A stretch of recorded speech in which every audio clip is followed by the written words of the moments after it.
क्या आपको पता है दोस्तों, रामायण में भी एक धुरंधर थी। अयोध्या जी के राजकुमार, नारायण के वे अवतार, वन में काट रहे वनवास, इस पृथ्वी के सूत्रधार। कोई तो है जो अशोक वाटिका में सीता की सहायता कर रहा माता है। सीता को हर ले गया करके लक्ष्मण रेखा पार। ब्राह्मण रूप में आया रावण करके अपनी मर्यादा पार। नहीं, वो रणवीर सिंह वाला पात्र नहीं, बेदी जी वाला पात्र, वो जमाली। अच्छा, रामायण में, वाल्मीकि रामायण में उनका परिचय बड़ा ही संक्षिप्त में दिया गया है। उनको एक वृद्धा राक्षसी के रूप में दर्शाया गया है, परंतु जो उनका कार्यभार था रामायण में, वो मात्र माता सीता ही समझ सकती थी। अशोक वाटिका में यदि माता सीता सुरक्षित रही तो उसका मात्र एक ही कारण था, और वो थी ये धुरंधर। माता सीता को डराते राक्षस रावण बारंबार, पर किसी को जात नहीं था। वहां उपस्थित थी नारायण की धुरंधर।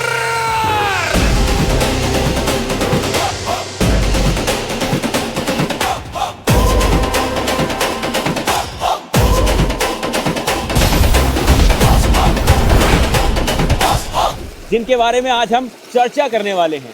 महाभारत और रामायण के ऐसे बहुत सारे पात्र हैं जिनके बारे में हम कुछ नहीं जानते। मेरा प्रयास है कि अपने आने वाली पीढ़ी को उनके बारे में भी बताया जाए, तो वीडियो को अंत तक अवश्य देखिएगा।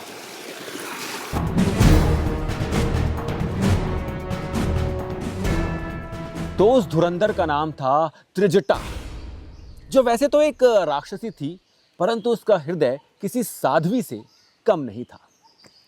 वाल्मीकि रामायण में उनका बड़ा ही संक्षिप्त परिचय है, अधिक कुछ उनके बारे में बताया नहीं गया है। रामचरितमानस में भी त्रिजटा के बारे में कुछ अधिक नहीं लिखा गया। हाँ, उन्हें भक्त प्रवृत्ति वाली दिखाया गया है, जो माता सीता को ढांढस बंधाती है। वहाँ उन्हें एक राक्षसी से अधिक एक भक्त प्रवृत्ति वाली नारी बताया गया है। कंब रामायण की माने तो यहाँ पर त्रिजटा को विभीषण जी की पुत्री बताया गया है। जी हाँ, इसलिए उनका स्वभाव धर्ममय है। वह सीता के प्रति करुणा दिखाती हैं। राक्षस कुल में जन्म है, पर राम पक्ष की चेतना भी उनमें जागृत है। ये कंब रामायण में उल्लेखित है।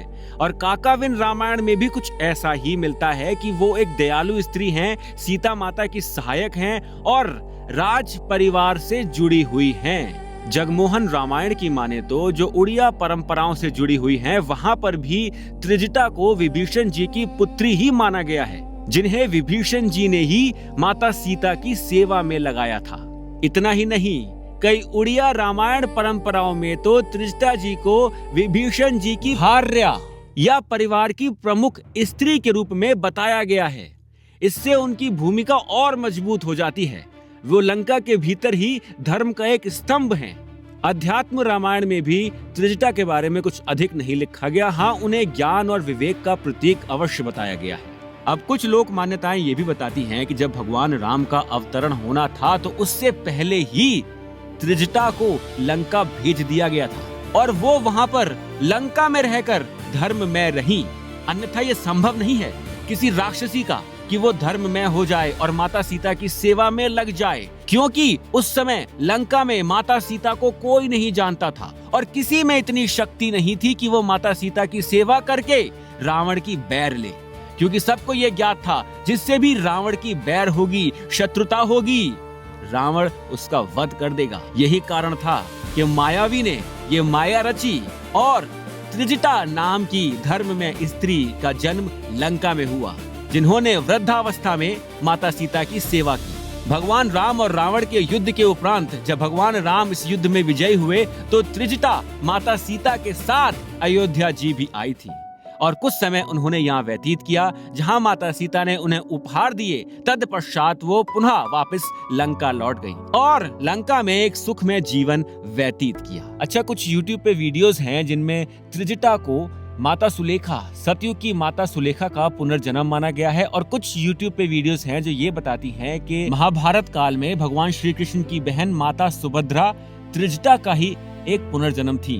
परंतु ये YouTube पे मात्र वीडियोस हैं, इनका कोई प्रमाण नहीं है। यहाँ तक कि ऐसी कोई जनश्रुति भी नहीं है, कोई लोक कथा भी नहीं है जो ये बताए कि हाँ इसको प्रमाणित किया जा सकता है। अब ये तो भिन्न भिन्न परंपराएं हैं और त्रिजटा का जो पात्र था वो इतना भारी था कि सब उसके साथ अपने आप को जोड़ना चाहते हैं। माता सीता को डराने के लिए रावण एक बार राम जी का सर थाली में लेकर आता है, एक धनुष लेकर आता है साथ में, और कहता है कि उसने राम जी को मार दिया है। माता सीता चिंतित हो जाती हैं।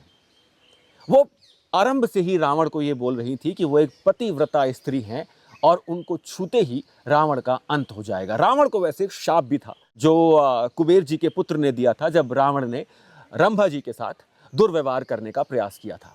तो रावण को डर था इस बात का कि यदि वो ये प्रयास करता है माता सीता के साथ दुर्व्यवहार करने का तो वो भस्म हो जाएगा। अब जब रावण शीश लेके आया राम जी का तो माता सीता लगभग टूट चुकी थी। वो इस माया को रावण की पहचान नहीं पा रही थी। स्वयं जगदम्बा हैं परंतु नारी स्वरूप में हैं, तो इस माया का हिस्सा बनना पड़ता है। तब त्रिजटा आती है और ये बोलती है कि मैं इसको नहीं मानती।